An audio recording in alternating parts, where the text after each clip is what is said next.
Gawa tayo ng shoulder ng baka mga kabutcher. Kung sa inyo yimpo, ito naman sa akin shoulder. Bali, style yun pong hiwa. Mag-style muna tayo para amin ito na. Yan o. Dito ako para kitang-kita nyo talaga. Yan o. Diba? Yan o. Parang yimpo rin ang datingan. Yan. Kagandahan lang nito mga kabutcher. Walang buto. Yan o. Diba? Nipis. Mga half inch yung kapal nito. Yan.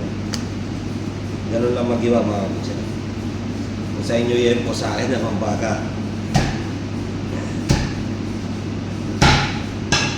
Medyo maano siya. Yan. Hindi siya masyadong maano talaga. Ito medyo okay.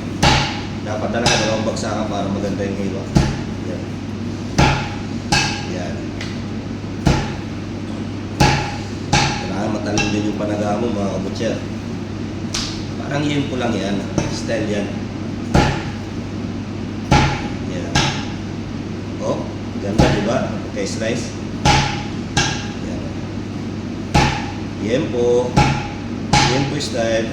Bilisan ko na. Kasi maliit naman to eh. Ito, tatansya na kasi manipis na. Dalaway na lang yan mga kabutcher.